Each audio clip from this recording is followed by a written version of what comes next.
las problemáticas que se abordan en matemática educativa. ¿Qué estudiamos?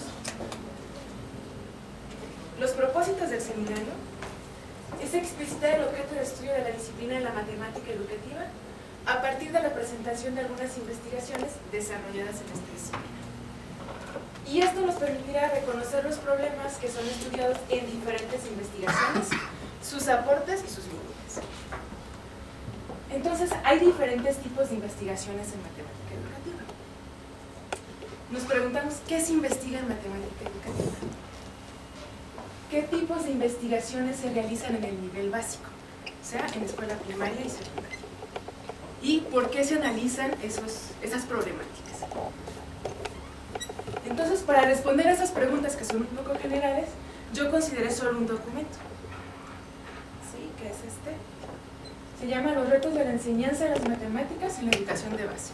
Y es un documento editado por la UNESCO. Aunque yo presento la referencia en francés, existe en inglés y sé que está haciendo la traducción en español. ¿Sí? Bueno, y aquí está el link, si alguien quiere consultarlo. ¿Qué propone este documento? Bueno, esta publicación identifica los retos que deben ser superados para asegurar una enseñanza de las matemáticas de calidad. O sea, no solo una buena enseñanza, no solo la enseñanza de las matemáticas, sino una enseñanza de las matemáticas de calidad al nivel de la educación básica y propone, a partir de estudios de caso, medios para mejorarla. ¿Sí? Entonces, este documento presenta 12 retos. Yo en esta ocasión solo voy a hablar del reto número 12. Y es porque este reto es el de la investigación y como estamos interesados en saber qué se investiga en matemática educativa, para qué se investiga, ¿no? Cuáles son los aportes y los límites, pues solo voy a considerar este reto y voy a tratar algunos ejemplos con ustedes. Entonces, bueno, este reto es presentado en el documento con la intención de que podamos reconocer, ¿no? ¿Cuáles son los retos que enfrenta una educación matemática de calidad para todos? ¿Sí? Entonces, en este documento se dice: superar los retos de una educación matemática de calidad para todos no puede hacerse sin el desarrollo de nuevos conocimientos para la investigación, ¿no? Si nosotros queremos una educación de calidad, contrariamente a lo que los políticos dicen, lo que necesitamos es investigación en matemática educativa, específicamente para la educación en matemáticas. En las últimas décadas, la investigación en educación matemática se ha desarrollado fuertemente. O sea, hay que recordar que la matemática educativa nace en los años 70. Es una disciplina muy joven y nace cuando se hace una reforma, ¿sí?, en todo el mundo y se intenta llevar los resultados de la investigación que están produciendo los matemáticos al aula. ¿Sí? Entonces la famosa teoría de conjuntos dice, la vamos a llevar a primaria. Entonces los matemáticos de diferentes países dicen, sí, la vamos a llevar a primaria, ¿cómo? Y ahí empiezan a cuestionarse, ¿no? ¿Qué aprende uno en primaria? ¿Qué conocimientos tiene? ¿Qué nivel de abstracción alcanza? ¿Cómo la alcanza? ¿Qué necesita saber el profesor de educación básica? Entonces es una disciplina que nace en los 70 y a pesar de que es muy joven, sí, se ha desarrollado fuertemente la investigación en la matemática educativa. Entonces, ¿qué ha permitido esta investigación? Bueno, en un primer tiempo, lo que ha permitido estas investigaciones es comprender mejor los procesos de aprendizaje de los alumnos. ¿Cómo aprenden? ¿Sí? Las dificultades y obstáculos. No solo reconocer las dificultades, sino por qué tienen esas dificultades. Si la investigación no dice, es un mal estudiante, o tiene un mal maestro, o el libro que tenemos no sirve para nada, ¿sí? La investigación no puede quedarse con esas respuestas tan cortas y triviales, ¿no? Y entonces ahondamos y tenemos que entender cuáles son la naturaleza de esas dificultades y de esos obstáculos. ¿Y esto para qué? Pues para superarlos, ¿no? Y esto nos permitiría el aprendizaje de las nociones fundamentales de la escolaridad de base, como los modos de razonamiento y de prueba, las representaciones y el lenguaje vía los cuales accedemos a los objetos matemáticos. Es decir, si comprendemos las dificultades y los obstáculos, podemos lograr que los niños, los jóvenes, lleguen a comprender los objetos matemáticos o las nociones matemáticas. Bien, entonces yo voy a poner un ejemplo. Y tengo una pregunta para ustedes. 0.999 en infinito, ¿es igual a 1 o no? ¿Qué dicen? Pues bueno, yo ya vi, es que yo ya sé el truco. Sí. ¿Cómo, Daniel? Yo ya sé el truco, sí. ¿Cuál es tu respuesta? ¿Sí? Sí. ¿Sí es igual a 1? Bueno, no, porque computacionalmente sí se llega a ese resultado, pero matemáticamente no. No se puede llegar. No, No es igual. no, No es igual a 1. Doctor No, tampoco. ¿No? ¿No es igual a 1? Mónica, ¿alguien dice que sí? Yo digo que sí. Es como una aproximación. Como una aproximación. Ahí aparece No, la computacionalmente, Pero computacionalmente. así igual, dicen no. Sí, es la analogía que toman los calculadores. Bueno, la imagen iba antes, ¿no? Estamos pensando si es igual a 1 o no es igual a 1. ¿Nadie dice que sí? Última oportunidad. Sí, yo digo. Isaías dice que sí. Isaías desde la sesión pasada está llevando la contraria. Ah, sí, ¿verdad? No, pues. ¿Por qué sí? Se trata de que, bueno, pues es entendiéndolo como límite, entendiéndolo así. Sí, el límite de la serie, Sube al inmediato superior. sí, eso, de la serie 9 sobre 10 más 99 sobre 100 más 999 sobre 1000. Bueno, yo les voy a presentar una prueba. ¿Sí? Entonces les pido que vean esa prueba un minutito y me digan si es correcto o no.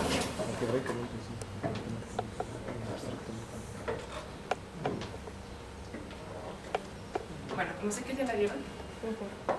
No pueden observarla, pero yo les puedo decir que esta prueba es correcta y que efectivamente 1 es el límite de la serie 9 sobre 10 más 99 sobre 100 más 999 sobre 1000. Sin embargo, creerlo es muy complicado. Aunque veamos la prueba, no podemos creer que sea igual a 1, porque tenemos una concepción de infinito que es como un proceso. Después de cada 9 hay otro 9, y hay otro 9, y hay otro 9. También podemos pensar que cuando puse la igualdad del lado izquierdo hay una fracción, o sea, un decimal, ¿sí? Y del lado derecho hay un entero, y como un decimal va a ser igual a un entero. Bien. Esto que estoy mostrando es la naturaleza de este objeto matemático, ¿sí? Muy rápidamente dicho, o sea, es complicado aprenderlo, no porque yo no pueda enseñarlo bien, no porque los estudiantes no tengan la capacidad de aprenderlo, sino porque en sí mismo es difícil. El infinito es complejo. Nosotros no tenemos ninguna experiencia con el infinito, ¿verdad? Aunque se diga, ¿no? Aunque nos hayan dicho que quiero infinito. Sí, esa experiencia no basta para comprender este objeto matemático, ¿sí? Y entonces a esta dificultad de... Esto es, efectivamente hay un razonamiento apropiado para decir que no es igual que 1, y es esta del infinito como proceso, visto como proceso. Una vez que se ve como objeto y que se presenta la serie, uno puede admitir que es igual a 1, considerándolo como un límite. Pero si se fijan cuántos conocimientos tengo que considerar para aceptar esto, y aún así presentándolos me cuesta trabajo. ¿Sí? Bueno. Pues ¿cómo se llama esta? Esto es importante porque yo estoy reconociendo aquí la naturaleza del objeto enseñar. Solo analicé muy rápidamente el objeto enseñar. No consideré estudiantes, no consideré conocimientos previos, no consideré profesor, no consideré escuela, no consideré tiempo de clase. ¿Sí? Solo el objeto. Y hablo de esa naturaleza.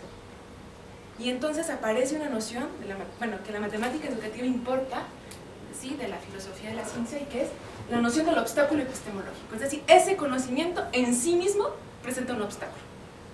¿Sí? Que yo lo quiera enseñar siempre va a tener dificultades asociadas, pero reconozco que esas dificultades van a estar asociadas a la naturaleza de este conocimiento, ¿sí?, independientemente del aula, de los estudiantes y del profesor. Entonces va a ser difícil para mí como profesora saber cómo se entiende, ¿no? Y también va a ser difícil hacer la evaluación. ¿Cómo voy a evaluar si alguien, ¿sí?, pudo generar este concepto de infinito o no? ¿O hasta dónde? ¿En qué proceso va? ¿Y qué hago para superarlo? Y teniendo pues estudiantes, un grupo de estudiantes, ¿no? Son las preguntas que entonces se abrirían a partir de esta noción. Bien, entonces lo que hace la matemática educativa es problematizar el conocimiento. Es uno de sus objetivos. Voy a ver cómo es y a problematizar, ¿no? ¿Qué tendré que hacer para enseñar? Bueno, entonces en el reto de la investigación también nos ha permitido comprender el funcionamiento de los sistemas didácticos, ¿sí? ¿Quiénes intervienen y por qué? Entonces tenemos la matemática, con muchos saberes, y la pregunta es ¿cómo los llevo a la escuela? ¿Sí? O sea, hay geometría, trigonometría, álgebra. Y entonces en la escuela pues tenemos profesor, estudiante, saber. Y me interesa saber cómo se relaciona. Entonces, rapidito, un último ejemplo. Este es otro problema, y dice, en un barco hay 7 cabras y 5 ovejas. ¿Qué edad tiene el capitán? Isaías. Así no va a poder contradecir.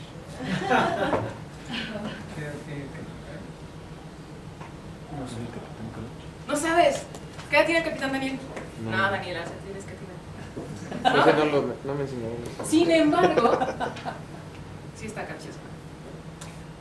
No hay capitán, solo hay ovejas y ¿qué había? En los años, bueno, en los investigadores franceses en los años 80 plantearon este problema a alumnos de 7 a 10 años. ¿Y qué creen?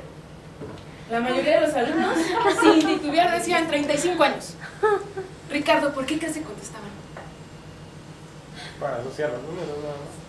Si tengo 7 y 5, 7 más 5, 12, un capitán de 12 años, ¿no? O 75. Si resto 7 menos 5, 2, no menos, no me subo al barco.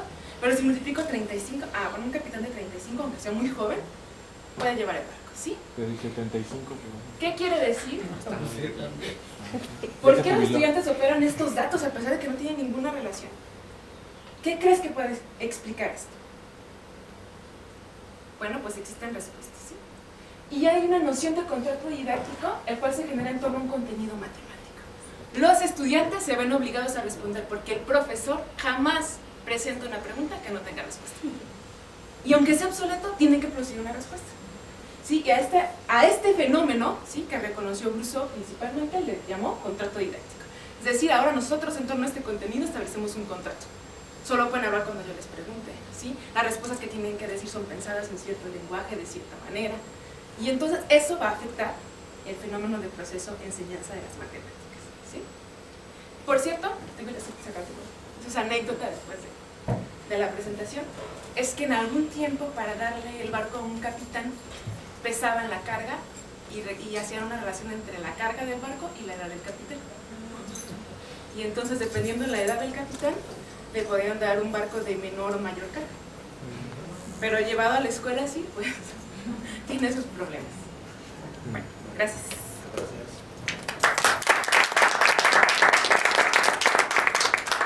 Una pregunta para... ¿Qué edad tiene al final el capitán? Porque esa fue una respuesta pues hicieron los alumnos, pero ¿es la respuesta del problema? No tiene respuesta. No tiene respuesta. No se puede decir. No se puede. O sea, Era para Falta información. Sí. Era para iniciar el problema para ver si los para ver cómo respondían. se enganchan ellos con los números. No, para ver si respondían. Ajá. Y dándose cuenta que muchísimos respondían, se dieron cuenta que los estudiantes, pues siempre que les presentan un problema, sobre todo que si acabas de ver suma, pues el problema te va a presentar sumas. Si acabas de ver resta, vas a restar. Si acabas de ver multiplicación, vas a multiplicar. Y en este problema, pues ellos operan los datos porque detrás, o sea, lo que ellos piensan es que el profe no va a poner un problema que no tenga respuesta. Pero de hecho nosotros incluso hemos hecho problemas así para bachillerato, que no tienen ninguna respuesta. Tipo esos problemas de se subieron 10 al vagón tal, se bajaron luego 5, 2, y dices, ¿cuántas personas iban al inicio en el vagón? Y la gente opera datos. Pero creemos que obedece a esto, de que siempre tienes que operarlos. Y como no siempre tienes el control sobre las operaciones, pues mejor produces algo a ver si le atinas a no producirlo. Entonces eso evidencia mucho las cuestiones estas que se han manejado de la OCDE, que dice que nosotros estamos más preparados para ser operativos y no tanto el razonamiento. Ojalá no fuera va. eso. No, más bien se trata de que tú cuando te piden algo dentro de un aula, o sea, el profesor pide algo, tú te ves obligado a responder, aunque no tengas control sobre tus conocimientos. Porque crees que él pide algo que tiene respuesta. Y eso se llama contrato didáctico, o sea, hay un contrato entre nosotros. Yo no te voy a preguntar algo que no tiene respuesta. Por ejemplo, yo presenté una referencia, presenté una prueba y les dije, créanme que la prueba está bien. Y estoy pidiendo, bueno, eso lo hace uno por tiempo y demás, pero de inmediato uno confía que no va a presentar una barbaridad, ¿no? Luego puedes analizar o no, pero es como un contrato que se genera y es implícito, ¿no? O sea, no está claro que nosotros no decimos... Hay muchas cosas que simplemente cuando entras en aula las aceptas. Son relaciones implícitas. Lo que dice esta noción es que cuando tú vas a analizar algún conocimiento en el aula, tienes que tener en cuenta eso, que va a afectar la enseñanza. Que no basta pensar que con que tú enseñes bien, ellos van a responder. Sí, no están predispuestos. ¿Esos son los obstáculos? El contrato es un poco diferente. El obstáculo tiene que ver con el conocimiento. Ahí solo analizas el saber. Y el contrato más bien analizas qué pasa cuando tú pones ese saber en el aula. ¿Qué hacen los estudiantes y el profesor? ¿Cómo se relacionan con ese saber? Aunque sí, en la noción sí se dice que es diferente. No es lo mismo que yo hable del infinito a que hable de sumar, a que hable de proporciones. Se va a establecer diferentes relaciones. Hay diferentes obstáculos. Ese que presenté se llama epistemológico porque tiene que ver con el saber mismo. Pero hay otros que son cognitivos, por ejemplo, me cuesta entender. O didácticos, que yo presente, por ejemplo, un profe que presenta una definición y no de ejemplos, ¿no? Entonces a lo mejor ahí ya es didáctico porque quiere decir que él no presentó elementos que pudieran ayudarme a entender lo que me está diciendo. O que ponga un ejemplo que no tiene nada que ver. O que diga, hoy voy a enseñar aplicaciones de la vida cotidiana, ¿no? Y ponga cosas de Juanito fue a la tienda y compró 2 peras y 3 manzanas. ¿Qué compró? Cuando nadie hace eso, es falso, pues, es completamente falso. Entonces sería como didáctico, no te está ayudando a entender. Entonces ahí el obstáculo es didáctico, no está presentando adecuadamente las cosas. Pero ese es un tipo de obstáculo.